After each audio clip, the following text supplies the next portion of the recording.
नमस्कार, आप देख रहे हैं कोहराम न्यूज। खबरें वही जो कोहराम मचा दे। और मैं हूं आपके साथ सविता शर्मा। और मेरे साथ मौजूद हैं श्री काशी सुमेरु पीठाधीश्वर जगत गुरु शंकराचार्य जी महाराज। आदि गुरु श्री शंकराचार्य जी का जन्म उत्सव बड़े ही धूमधाम से मनाया जाएगा।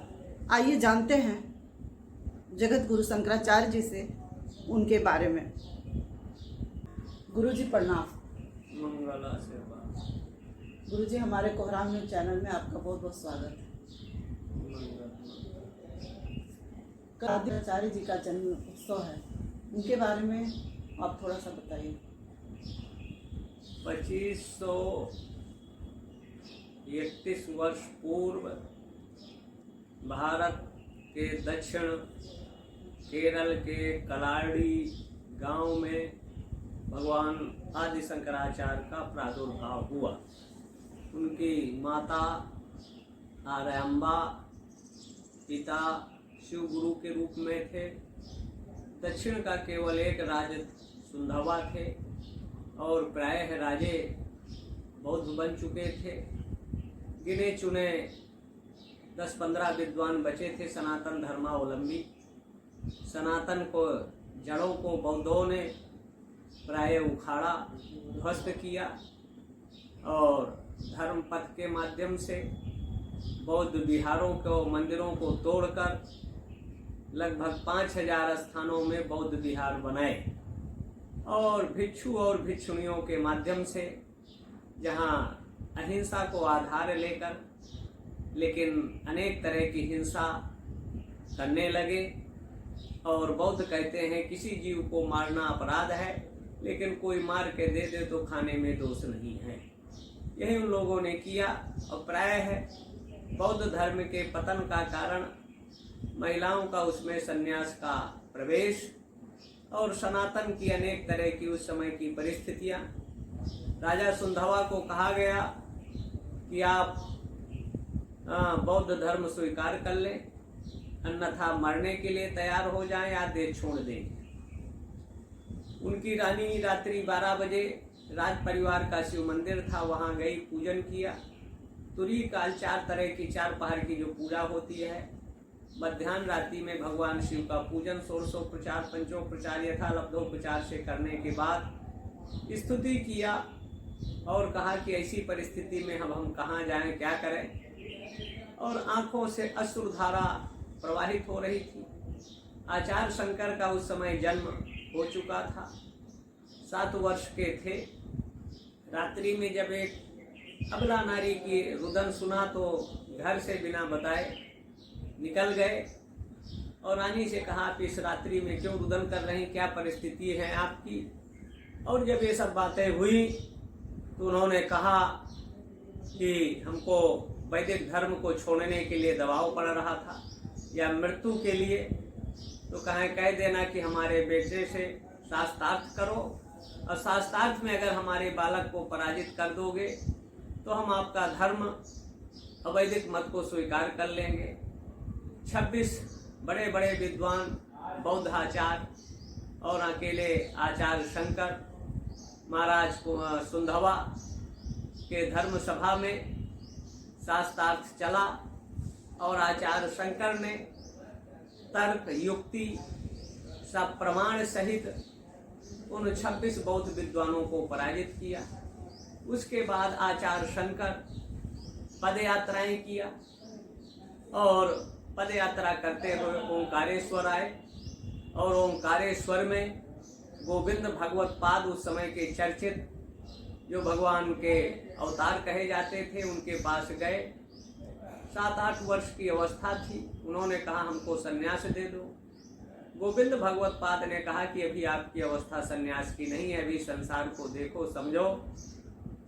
उन्होंने हट किया, कहा ठीक है, हम 3 दिन की समाधि में जा रहे हैं, उसके बाद आपको हम सन्यास देंगे।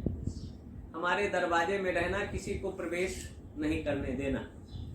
भादों का समय था, सावन भादों का, नर्मदा में बाढ़ आती है और नर्मदा का जल गुफा में प्रवेश करना चाहा। आचार्य शंकर अपमंत्रित करके अपना कमंडल रख दिए। पूरा नर्मदा का जल उसमें जाए, कमंडल भरे नहीं। 3 दिन के बाद गोविंद भागवत पाद की समाधि खुली, वो देखते हैं तो उनको भोलेनाथ का ओंकार बिंदु संयुक्तम नित्यम ध्यायन्ति योगिनो कामदम मोक्षदम चैव ओंकाराय नमो नमः, ओंकारेश्वर ममलेश्वर का उनको आदेश मिला था। और उसी को ध्यान में रखकर उन्होंने आचार्य शंकर को संन्यास दिया। और संन्यास लेने के बाद वहाँ से वो मंडल आए। मंडला में मंडल मिश्र से काफ़ी संवाद हुआ। उसके बाद तीर्थराज प्रयाग आए। प्रयाग में कुमारिल भट्ट नाम के बहुत बड़े विद्वान थे। यहाँ भी इन्होंने 22 बौद्धों के आचार्यों को या 28 बौद्धों के विद्वानों के यहाँ शिक्षा लेकर और उनको शास्त्रार्थ में पराजित किया। तो गुरु को अगर पराजित किया जाता है तो तुषाग्नि में उसका प्रायश्चित है, जलना चाहिए। तो जो आज कल्प वृक्ष है झूसी तरफ, वहाँ के राजा के सानिध्य में और वही कल्प वृक्ष के नीचे आदि शंकराचार्य तुषाग्नि में जल रहे थे। छाती भर लगभग जल चुके थे। कोई तुषाग्नि का मतलब बता दीजिए। तुषाग्नि धान की जो भूसी होती है उसको रख के उसमें थोड़ा थोड़ा जला जाता है। तुषाग्नि में वो धान की भूसी में जल रहे थे। आदि शंकराचार्य आते हैं, कहें आपको ये करने की जरूरत नहीं, हम योग बल से मंत्र से आपको पुनः जीवित कर देते हैं। उन्होंने कहा नहीं, आप काशी जाएंगे, काशी में आपको मंडल मिश्र मिलेंगे, व्यास मिलेंगे, जैमिनी मिलेंगे, आपका सहयोग करेंगे। और उन्होंने जो बताया युक्ति, तो काशी तो बड़ा लंबा चौड़ा था। पूछा लोगों से, कहें जहाँ कीड़ीट मतलब तोता पक्षी देव भाषा में संवाद कर रहे हो तो समझ लेना वो मंडल मिश्र का घर है। जब यहाँ आए तो उनका दरवाजा बंद था। जैमिनी को लेकर वो अपने पिता का श्राद्ध कर रहे थे। आकाश मार्ग से उनके आंगन में उतरे और उतरने के बाद कहा कुतो मुंडी तो अगलात मुंडी। वहाँ भी शास्त्रार्थ होता है और शास्त्रार्थ में जैमिनी उसकी मध्यस्थता करते हैं। जैमिनी का भी पराभव होता है। अंत तो गत्वा उभय भारती मंडल मिश्र की पत्नी उसकी निर्णायक होती है और उभय भारती अपने और कामों में व्यस्तता के चलते अपमंत्रित करके 2 माला एक शंकराचार्य और अपने पति को पहरा दिया और कहा कि जिसका माला सूख जाएगा उसको पराजय माना जाएगा। अंत तो गत्वा उनके पति की पराजय हुई। उभय भारती ने कहा भी मैं पत्नी अर्धांग होती है, लिहाजा हमसे शास्त्रार्थ करो। काम रत्न से संबंधित अनेक प्रश्नों को किया। आचार्य शंकर निरुत्तर हुए। इसी के बाद आदि शंकराचार्य परकया प्रवेश करते हैं, राजा अमरूप के शरीर में प्रवेश करते हैं और काम की अनेक विद्याओं को सीखने के बाद पुनः अपने शरीर से आते हैं। वह भारती से फिर संवाद होता है। उन्होंने कहा हमारा गुरु जो पति का हो सर्वज्ञ हो, हम अपनी पराजय स्वीकार करते हैं, आप सर्वज्ञ हैं, सर्वशक्तिमान हैं। और कहा कि अब मैं भारत छोड़ के चली जाऊंगी। आदि शंकराचार्य ने कहा आपको जाने की जरूरत नहीं। वो जाना चाहा तो दंडनी क्रम में श्री विद्या रत्न के अनुसार और परशुराम कल्प तंत्र के आधार पर आदि शंकराचार्य ने सरदाम्बा को, कोई जो इतिहास मिलता है कि कश्मीर का जो शारदा मंदिर है वो आदि शंकराचार्य ने वहाँ सरस्वती को कीलित करके बांध दिया। कुछ लोगों का मत है कि श्रृंगेरी का जो शारदा मंदिर है उसको वहाँ उन्होंने प्रतिबंधित किया और यहाँ ये काम प्रारंभ किए। उसके बाद पूरे देश की पद यात्राएं किया। पद यात्रा करते हुए वो पश्चिम में जाते हैं तो द्वारिका शारदा मठ की स्थापना करते हैं, उत्तर में ज्योतिर्मठ की स्थापना करते हैं, पूरब में गोवर्धन मठ की स्थापना किया और वो दक्षिण में श्रृंगेरी मठ की। काशी में जब आए तो यहाँ ऊर्ध्वमनाय, पंचमे ऊर्ध्वमनाय सुमेरु मठ, षष्ठे आत्ममनाय परमात्मा मठ, सप्तम निष्कलामनाय, 7 आमनाओं में जिनका तंत्रों में भी वर्णन है, कई ग्रंथों में निरूपण है और उनके लिए एक व्यवस्था देकर 7 भागों में भारत को ये 4 सीमाओं पर, जैसे सेनाएं सीमा पर रहती हैं और सेना प्रमुख केंद्र में रहता है। तो विश्व की धर्म और संस्कृति अध्यात्म का केंद्र काशी पहले भी था, आज भी है। यावत चंद्र दिवाकर यहाँ साक्षात भगवान शिव का निवास होता है। तो यहाँ माला में जैसे सुमेर होता है तो ऐसे सुमेर पीठ की स्थापना किया। गोवर्धन मठ के लिए उन्होंने ऋग्वेद की व्यवस्था किया। वन अरण्य नाम का सन्यासी यहाँ का आचार्य होगा। ज्योतिर्मठ में गिरी और पर्वत नाम का सन्यासी होगा। द्वारिका में आश्रम और तीर्थ नाम का सन्यासी होगा। श्रृंगेरी में सरस्वती और भारती नाम का होगा। ऐसे कांची और काशी के लिए भी उन्होंने व्यवस्था दिया। हाँ, उत्तरामनाय जो था अथर्ववेद का था, जो द्वारिका जो था सामवेद का ज्ञान होना चाहिए, और यजुर्वेद का जानकार श्रृंगेरी में होना चाहिए। काशी का जो आचार्य हो न्याय और वेदांत का आचार्य होना चाहिए। कांची का जो आचार्य हो वो तंत्र मतलब तांत्रिक ग्रंथों का उसको बोध होना चाहिए। अगर कहीं विवाद हो, प्रपंच हो, तो उसका निर्णायक काशी का ही अंतिम मान्य होता था। ऐसी व्यवस्था उन्होंने करते हुए पूरे भारत को पंचदेव उपासना की व्यवस्था उन्होंने दिया। पंचदेव उपासना की व्यवस्था देकर पूरब में उन्होंने समुद्र से निकालकर भगवान जगन्नाथ को स्थापित किया। अलखनंदा से बद्री नारायण नर नारायण को निकालकर वहां स्थापित किया। समुद्र से भगवान कृष्ण को निकालकर स्थापित किया। और वहां श्रृंगेरी में जो रामेश्वर क्षेत्र कहा जाता है, वहां भोलेनाथ जो त्रेता से चला रहा था आस्था का केंद्र, ऐसे व्यवस्था देकर और इन पीठों में शिव और शक्ति के रूप में स्थापना, श्रीयंत्र और शिवलिंग की उपासना की व्यवस्था दिया। शुचि जितेंद्रिय वेद वेदांग विशारदा योगजः सर्वशास्त्राणाम, इन पीठों में आरूढ़ रहने वाले आचार्य लोग देश में सांस्कृतिक आक्रमण न हो, सनातन धर्म पूर्व पश्चिम उत्तर और दक्षिण अक्षुण्ण रहे, खड़ंगो ध्येयो वेदो ज्ञेयाश्चा, 14 विद्याओं का पठन पाठन इस देश में चलता रहे, ऐसे उन्होंने व्यवस्था दिया। आदित्यम गणनाथम रुद्रम च केशवम पंचदेवयुक्तम सर्वकार्येषु पूजेत, ये पंचदेव उपासना उन्होंने किया।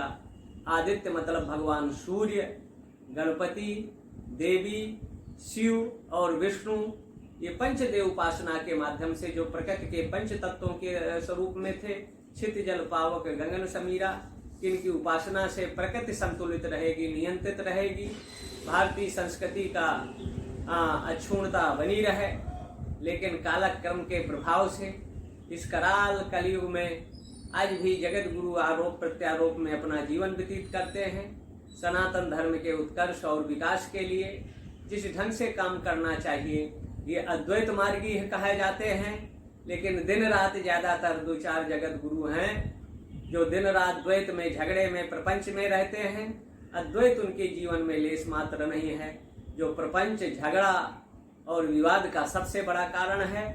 और उन्होंने कम से कम इनके लिए योग्यता दिया कि प्रस्थानत्रयी, ब्रह्मसूत्र उपनिषद और श्रीमद् भागवत गीता में भाष्य करने की समर्थ हो, ऐसी इन्होंने व्यवस्थाएं किया।